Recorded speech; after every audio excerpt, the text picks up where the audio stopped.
Metals and non-metals. So today we are going to study about the chemical properties of metals and non-metals. Reaction of metals with dilute acids. Metal forms respective salts when they react with acids. कि metals जब acid से react करते हैं तो metal अपना salt बना लेते हैं उसके साथ. And how does this happen? वो इस केस में भी displacement reaction हो रहा है. Metal is displacing hydrogen from the acids. Reaction of metals with dilute acids. Sodium, magnesium, calcium reacts violently with the hydrochloric acid and dilute sulfuric acid, liberating hydrogen gas and metal salts. क्योंकि reactivity series में ऊपर है, so these metals they react very vigorously with acids, producing their salts and hydrogen gas. So you can see sodium is reacting with HCl. So instead of HCl, instead of H, what is here over is the sodium. So sodium has displaced hydrogen and hydrogen is all alone, so the gas is being released. Similarly, sodium is reacting with sulfuric acid, so displacing hydrogen, and instead of H, you can see over here, it's sodium.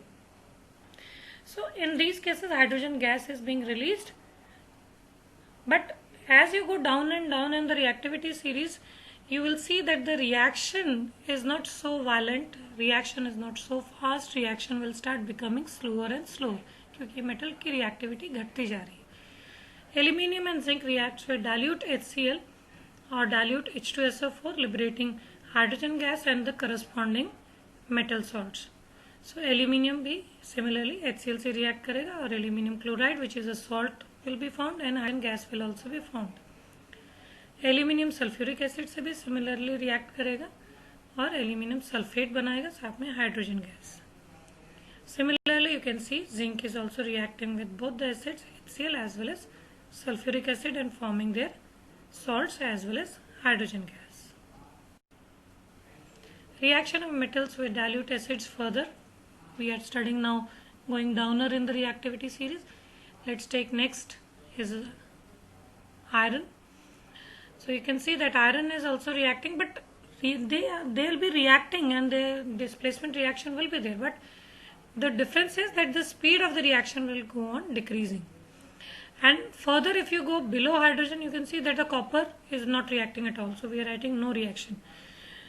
तो हमें यहाँ पे clear रहना है कि कई बार बच्चे क्या करते हैं कि कॉपर का भी डिस्प्लेसमेंट रिएक्शन शो करके रिएक्शन कंप्लीट कर देते हैं. तो आपने ध्यान देखना है कि अगर रिएक्शन हो ही नहीं रहा तो आपको लिखना है आगे नो रिएक्शन. तो हाइड्रोजन से नीचे जो रिएक्टिविटी सीरीज में मेटल्स हैं वो रिएक्ट नहीं करेंगे.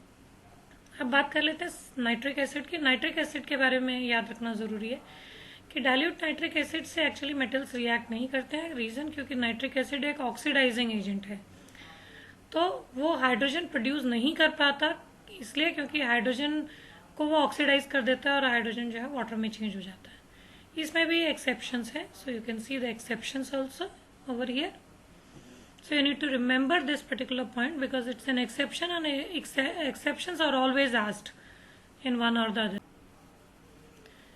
Reaction of metals with salt solutions कि एक मेटल हो और दूसरा मेटल किसी और मेटल का सॉल्ट सोल्यूशन हो तो क्या रिएक्शन होता है. When a more reactive metal is placed in a salt solution of less reactive metal, then the more reactive metal displaces the less reactive metal and from its salt solution. इस 4 लाइनों में हर word बहुत important है जो याद रखने लायक है. उनमें क्या क्या इंपॉर्टेंट है. 1, जब भी कोई मेटल किसी और मेटल के सॉल्ट के कांटेक्ट में आएगा तो डिस्प्लेसमेंट के लिए कुछ कंडीशंस चाहिए. 1, कि वो जो मेटल सॉल्ट है वो एक्वस फॉर्म में होना चाहिए, यानी कि वाटर में डिसॉल्व होना चाहिए. दोनों सॉलिड सॉलिड में तो रिएक्शन नहीं होगा. मेटल का सॉल्ट जो है एक्वस फॉर्म में यानी कि वाटर में डिसॉल्व होना चाहिए. सेकेंड थिंग ये देखना है कि जो मेटल अकेला है, 2 चीजें आमने सामने आ रही हैं. एक मेटल जो कि बिल्कुल अकेला है, दूसरा एक मेटल जिसका सॉल्ट बना हुआ है. तो आपने ये देखना है कि जो मेटल अकेला है वो उस मेटल से जो सॉल्ट के फॉर्म में उससे ज्यादा रिएक्टिव है कि नहीं. अकेला मेटल रिएक्टिव है तो वो हटा पाएगा उसको उसमें से. उसका रिवर्स नहीं देखना है. ये नहीं देखना है कि कॉपर जिंक से ज्यादा रिएक्टिव है कि नहीं. आपने ये देखना है जिंक कॉपर से ज़्यादा रिएक्टिव, मीन्स जो अकेले वाला है वो कंबाइंड वाले से रिएक्टिव है कि नहीं। अब क्योंकि जिंक ज़्यादा रिएक्टिव है, हमें कैसे पता ज़्यादा रिएक्टिव है, क्योंकि वो रिएक्टिविटी सीरीज में कॉपर से ऊपर लिखा हुआ है, तो वो उसको डिस्प्लेस कर देगा। और you can see instead of copper sulphate you are getting zinc sulphate and you are getting copper separately as solid, क्योंकि कॉपर एक मेटल है और अकेला जब भी होगा वो सॉलिड फॉर्म में होगा, क्योंकि metals are solid at room temperature except mercury. ये हमने फिजिकल प्रॉपर्टीज में ऑलरेडी पढ़ लिया। तो इन रिएक्शंस, ये जब रिएक्शंस होते हैं इनकी ऑब्जर्वेशन हमें याद रखनी होती है। अब जिंक जो है कॉपर सल्फेट के फॉर्म में चाहे किसी फॉर्म में आए, जिंक की कोई स्ट्रिप है, जिंक की कोई कॉइन है, जिंक की कोई वायर है, या कॉपर सल्फेट ही जिंक के कंटेनर में रख दिया है, पर्पज सिर्फ ये है कि ये दोनों कांटेक्ट में आए, एक दूसरे के टच में आए। अब इस रिएक्शन में ऑब्जर्वेशंस क्या क्या नोट डाउन करनी है। रिएक्शन से पहले कॉपर सल्फेट जो कि एक ब्लू कलर है, ये याद रखना है। रिएक्शन के बाद कॉपर सल्फेट नहीं बना है, जिंक सल्फेट बना है, जिंक सल्फेट कलरलेस होता है, ये ऑब्जर्वेशन याद रखनी है। रिएक्शन के बाद कॉपर बन रहा है, कॉपर प्योर फॉर्म में ब्राउनिश कलर का होता है, ये याद रखना है। तो यानी कि ऑब्जर्वेशंस क्या होंगी कि blue colour solution slowly and slowly fades and changes into a colorless solution. So this is showing a displacement reaction. Point 1 कि इस तरह से शो करना है कि भाई ब्लू कलर फेड होकर कलरलेस में चेंज हो गया।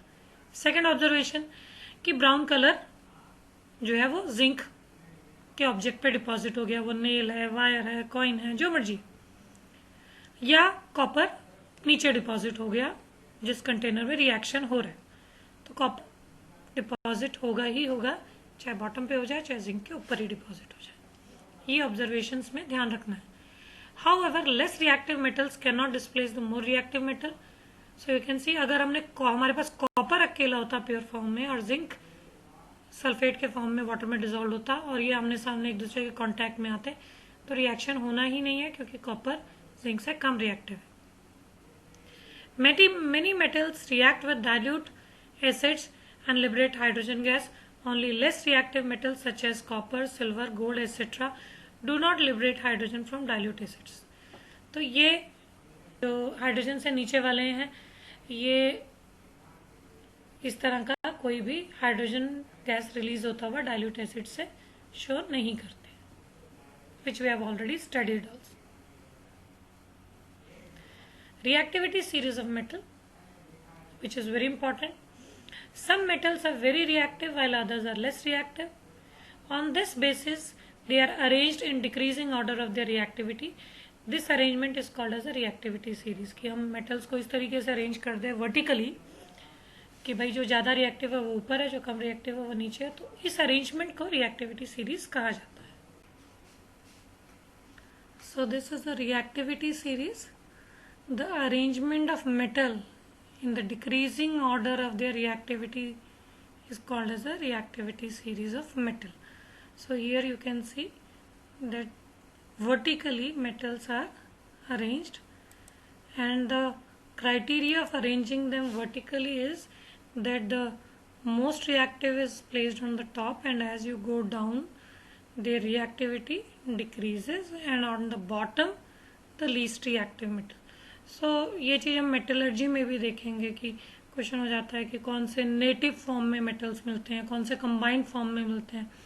तो नेटिव फॉर्म यानी कि अकेले फॉर्म में, तो अकेले फॉर्म में कौन मिलेगा, जो कम रिएक्टिव होंगे यानी कि नीचे वाले, और कंबाइंड फॉर्म में ज़्यादा कौन मिलते हैं, जो प्रैक्टिकली हम देखेंगे तो जो ऊपर हैं वो ज़्यादा अकेले रह नहीं पाते क्योंकि रिएक्टिव हैं, तो वो किसी न किसी से रिएक्ट करके कंपाउंड बना लेते हैं।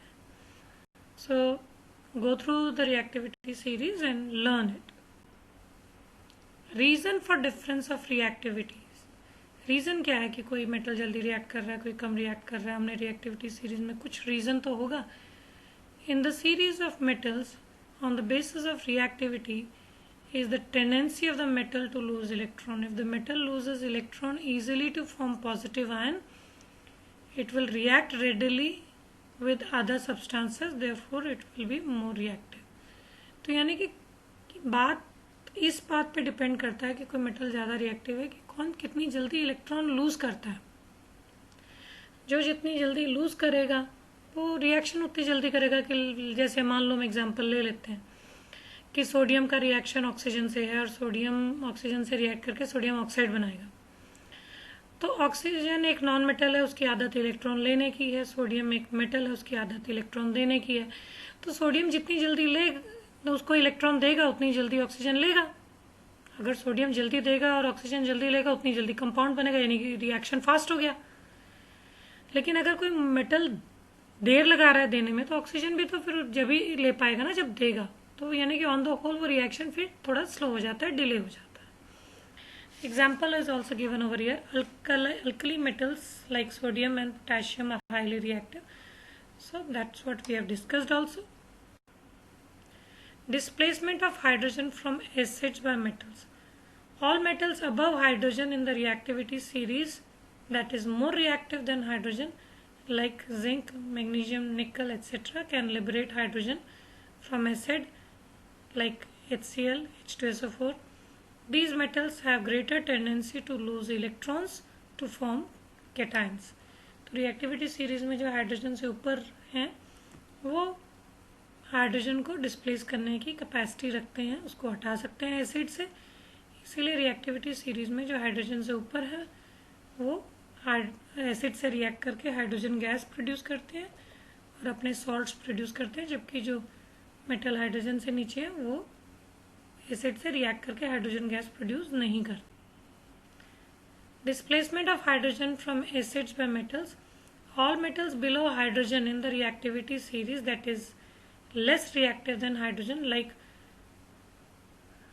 gold, silver, platinum and copper etc. cannot liberate hydrogen from acid like HCl and H2SO4. These metals have lesser tendency to lose electron and so they are not able to displace hydrogen, therefore they cannot give electron to hydrogen. So hydrogen को electron दे ही नहीं पाते, नहीं दे पाते तो hydrogen को acid से displace भी नहीं कर पाते। Reactivity series and displacement reaction. In general, a more reactive metal placed higher in the reactivity series. So whichever metal is more reactive is always placed in the higher position, means upper position of reactivity series. And these type of metals can displace the less reactive metal from its salt. So this reaction is given here. We have already discussed this reaction in detail. That zinc, as it is more reactive, can displace copper from copper sulfate and form zinc sulfate, and copper will be separated out. That's all in this topic.